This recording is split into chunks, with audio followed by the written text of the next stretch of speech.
አፍቅርና አፍሪካ ጥራይ ዘይኮነ ዳርጋ አመል አፍሪካ ብብዙሓት መራሕቲ ገሊኦም ከም ንጉስ ገሊኦም ከዓ ከም ኣምላኽ ነብሶም በዓላቶም ብዝተፈላለየ ማዕርግን ስመትን ብምልባስ ከም ንቡር ካብ ዝወሰድ ውሕድ ኣይገበረን።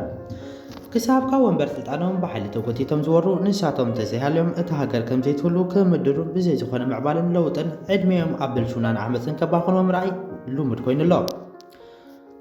ንኣብነት ኣብ ዝሓለፈ ዓመት ካብ ስልጣኑ ብህዝቢ ዝተኣለየ ዑመር አልበሽር ምስ ንርኢ ንሱ ነቶም ዝመርሖም ህዝቢ ብሸሪዓ ክመሓደሩን መስተ ክሰትዩ ይኹን ካልእ ካብቲ ሸሪዓ ወፃኢ ዝኾነ ተግባር ምስ ፍፅሙ ከቢድ መቕፃዕቲ ይወሃቦም እኳ እንተነበረ ንሱ ግን ኣብ ቤቱ ብዝተፈላለየ ካብ ሕጊ ወፃኢ ዝኾነ ኩልኩል ዝኾነ ኣርከላዊ መስተ ካብ ዓቐን ላዕሊ ብልሹና ዝኣከቦ ገንዘብን ሒዙ ተረኺቡ። በንጻሩ ግና ብብዙሓት ማዕከናት ዜና ኮነ ናብ ህዝቢ ወፂኡ ዘይዛረብ ስቕተኛ ባህሪ ዘለዎ ግን ከዓ ንጹል በይንጹም ዝፈቱ ምዃኑ ዝንገረሉ ንኣስታ 30 ዓመታት ዝምርሐ ካብ ዊኪፔድያ ዝረኸብናዮ ሓበሬታ ከም ዘለዎ ናባኽኖ ብሎ። ሰላምታ ይረሳዕናን ክቡራን ተኸታተልቲ ዝመደብ ኣብ ዘለኹሞ ሰላም ጥዕና እናተመነና ንሎሚ ታሪክ ህይወት ናይቲ ስቕተኛ ተባሂሉ ዝንገረሉ መራሒ ኤርትራ ፕሬዚደንት ኢሳያስ ኣፈወርቂ ሒዝናልኩም ቀሪብና ኣለና። ክሳብ ፍጻመ መደብና ክትከታተሉና ብኸውዲ ንዕድም ሰናይ ምክትታል። ሙሉእ ስሙ ኢሳያስ ኣፈወርቂ ይበሃል። ኣብ 2 ለካቲት 1946 ኣብ ኣስመራ ተወሊዱ። እዚ ኣብ 2 ለካቲት 1946 ዝተወለደ ኤርትራዊ ፖለቲከኛ ዋና ጸሓፊ እቲ ብሓደ ሰልፊ ዝምራሕ ህዝባዊ ግንባር ዲሞክራሲን ፍትሕን እዩ። ቅድሚ ምስ ህዝባዊ ግንባር ምስላፉ ኣቐዳሚ ኣቢሉ ኣብ እዋን ቃልሲ ናጽነት ኤርትራ ናብቲ ቅድሚኡ ዝነበረ ውድብ ህዝባዊ ግንባር ሓድነት ኤርትራ ይምርሕ እዩ። ኣፈወርቂ እቲ ንሱ ዝመርሖ መንግስቲ ብ24 ጉንበት 1993 ብወግዒ ካብ ዝምስረታት ሒዙ ክሳብ ዛሎም ዕለት ከም ፕሬዚደንት ኣብ ወንበር ናይቲ ብመንጎኛ ዝቋመ መንግስቲ ኤርትራ ዝመርሕ ዘሎ በዓል ስልጣን እዩ። ኣፈወርቂ በብኡ ካብ ሓደ ኣብ ሞኖፖል ትንባኾ ዝሰርሕ ዝነበረ ኣቦን ናይ ትግራይ ኣቦሓጎታት ዘለዋ ወላዲትን እዩ ተወሊዱ። እታ ስድራ ቤት ተኸታሊት እምነት ኦርቶዶክስ ክርስትና ከም ዝኾነታ ትግለጽ። ኢሳያስ ኣፈወርቂ ግዜ ንእስነቱ ከም ተራ መዛንቡ ኣብ ኣስመራ ይሕሊፎ። ናይ ትምህርቲ ግዚኡ ምስ ኣኽለ ድማ እንዳ ጌታቸው መኮነን ተባሂሉ ዝፅዋዕ 2 ኣብያተ ትምህርቲ እታ ከተማ ተኸፈለ። ኢሳያስ ኣፈወርቂ ካብ 1965 ጀሚሩ ኣብ ኣዲስ ኣበባ ርእሰ ከተማ ኢትዮጵያ ምህንድስና ከጽንዕ እኳ ተፈቲኑ እንተነበረ ኣብ መወዳእታ ግና እቲ ናይ ቀዳማይ ዓመት ፈተና ክሓልፎ ይከኣለን። ናይ ትምህርቲ ጉዕዙ ድማ ኣብ ዝብቅዐ ኣብቲ ግዜቱ ንሱ ኣብ ግንባር ሓድነት ኤርትራ ኤነግ ተሳቲፉ ነይሩ። እዚ ዝኾነሉ ምኽንያት ከም ኩሎም መዛንኡ ኤርትራ ናይ ትውልዲ ዓዱ ካብ ኢትዮጵያ ናጽነት ምርካብ እዩ። ኣብቲ ግዜ ሙስሊም ብብዝሒ ዘለዎ መሪሕነት ነቶም ኣብ በሪኽ ቦታታት ዝነበሩ ክርስቲያን ኣድልይዎም ይገብሩሎም ብምንባሮም ነዚ ድማ ይቃወም ነይሩ። ኣብ ሰነ 1966 ትምህርቲ ምስ ወድአ ናብ ከሰላ ሱዳን ከይዱ ምስ ውድብ ይህዋ ክሰርሕ ጀሚሩ።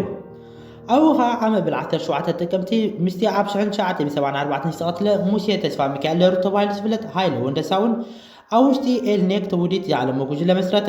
ምስቲ ዝመስረተ ጉጅለ ማለት ንሱን ሮመዳን ሩን ዝርከቦም 4 ካልኦት ኮሚተን ኣብ ህዝባዊ ሪፐብሊክ ቻይና ኣብ ዝለዓለ ጥርዚ ባህላዊ ሰውራ ንሓደ ዓመት ወታደራዊ ስልጠና ቀሰሙ። ናጽነት ኤርትራ ኣብ ዝገበሮ ቃልሲ ኣፈወርቂ ካብ ስዑድ ዓረብ ብሕቡ ናብ ዓዱ ክምለስ እናፈተነ ን6 ወርሒ ተኣሰረ። እቲ ናይ ኤነግ ተግባር ዝነበረ ዑስማን ሳልሕ ሳበ ካብ ማእሰርቲ ምስ ወፀ ኣብቲ ብ1966 ኤነግ ዝተኻፈለ ናይ ክርስቲያን ስልጣን ዝነበረ 50 ኪሎ ጦር ከባቢ ኣስመራ ፖለቲካዊ ምሰሓብ ገበረ። ኣፈወርቂ እቶም ጸጋማይ መጽዓኒኡ ነቲ ኣብ መንጎ ሃይማኖታውያን ብሄራትን ዝነበረ ብፍላይ ከም ዘይበግዕ ገይሮም ይርእይዎ ስለ ዝነበሩ በዚ ምኽንያት ድማ ኣብ ፈለማ ህዝባዊ ግንባር ሓድነት መስረቱ። እቶም በቐንዱ ኣብ ደናክል ንጡፋት ዝነበሩ ደባይ ተዋጋእቲ ኣብ መወዳእታ ብ4 ሚያዝያ 1971 እቲ ብምስጢር ተወዲቡ ዝነበረ ሰልፊ ሰራዊት ባይቲ ኤርትራ ምስ ተመስረተ ኣብ ክልተ ተመቕለ። ኣፈወርቂ ናይ ፖለቲካ መደባ ሰሪሑ ካብዚ ድማ ህዝባዊ ግንባር ሓድነት ኤርትራ ከም ዝወፅእ ገበረ። ሃይለ ስላሴ ብ1974 በቲ ኣብ ኢትዮጵያ ዝነበረ ግዝያዊ ወታደራዊ ኣመሓዳሪ ምስ ተሰዓረ ብዛዕባ ፖለቲካዊ ግደ ሕብረተሰብ ሶቪየት ብዝምልከት ምስ ካልኦት ናይ ሓርነት ምንቅስቓስ ንሓሳባዊ ፍልል ይገበረ። ክሳብ 1976 ሻዕብያ ነቶም እናገደሉ ዝኸዱ ዝነበሩ ንኡዳት ኣባላት ኢራብ ኣብቲ ናጽነት ኤርትራ ዝግበር ቃልሲ ይተሓባበሩ ነበሩ። ኣብተን ቀፂለን ዝነበራ ሒደት ዓመታት ምስ ህዝባዊ ወያነ ሓርነት ትግራይ ወያነ ኣጸቢቑ ይተኣሳሰር ነበረ። ኣብ ኩናት ሓድሕድ ኢትዮጵያ ዓወት ክሳብ ዝርከብ ናይ ህዝብታት ኢትዮጵያ ሰውራዊ ዲሞክራሲያዊ ብግንባር ኣብ ግንቦት 1991 ናብ ኣዲስ ኣበባ ኣብ ዝኸደሉ ዝነበረ እዋን ኣፈወርቂ መራሒ ሻዕብያ ኮይኑ ቀፂሉ።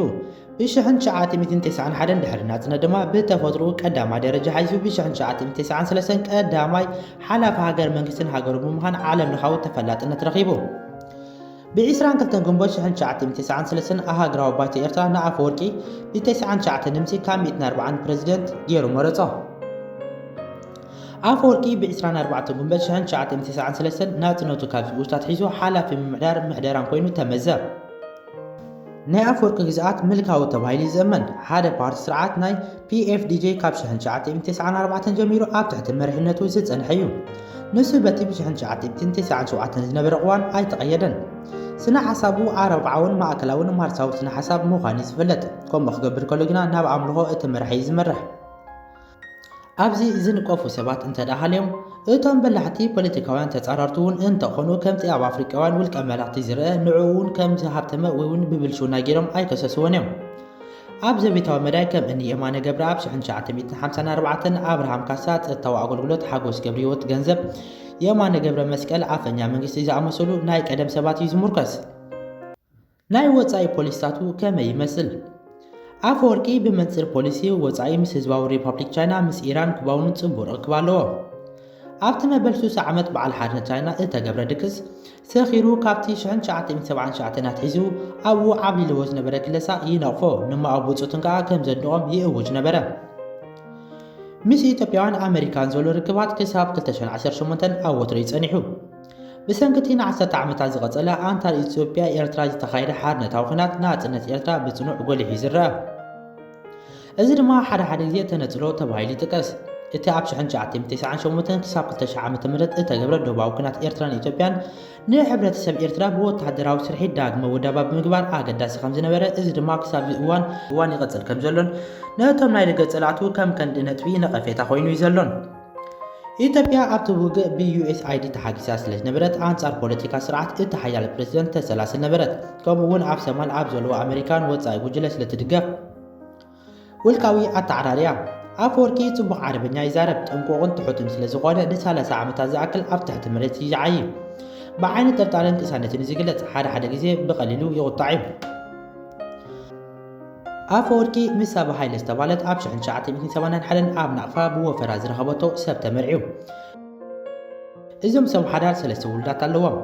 ኣብርሃም ብ1982 ኤልሳ ብ1991 ኣብርሃም ብ1993 ተወሊዶም። ከምቲ ኣብ መእተዊ መደብና ዝገለጥና እዚ ጽሑፍ ካብ ዊኪፔድያ ቃል በቃሉ ብዘይ ዝኾነ ምትዕራይ ናብ ትግርኛ ብምትርጓም ናባኹም ናብ ተዓዘብትና ኣቕሪብናዮ። ኢሳያስ ኣፈወርቂ ብዛዕባ ታሪክ ህይወቱ ዝምልከት ሕፅር ዝበለ ታሪክ ነዚ ይመስል። ስፍሕ ዝበለ ታሪክ ንምርካብ ዝተገብረ ፃዕሪ ኣይሰለጠን። እዚ ድማ እቲ ስቕተኛ ባህሪኡ ምኽንያት ከይኮነ ኣይተርፍን። ብቕዋም ከምቲ የምራሕን ንጹልን ስቕተኛ ባህሪ ከም ዘለዎን ተገሊጹ ኣሎ። እዚ መግለጺ ቃል በቃሉ ኢልና ምትርጓም ኣገዳሲ ይመስለንን። ሎሚ ዘዳልና መደብ ነዚ ይመስል። ኣብ ቀጻሊ ክነቕርበልኩም ትደልይዎ መደብ ዝህሉ ኣብ ቦታ ኮመንት ሓበሩና። ኣብ ቀጻሊ ብዝተፈለየ መደብ ከም ንራኸብ ሰላም ቅነ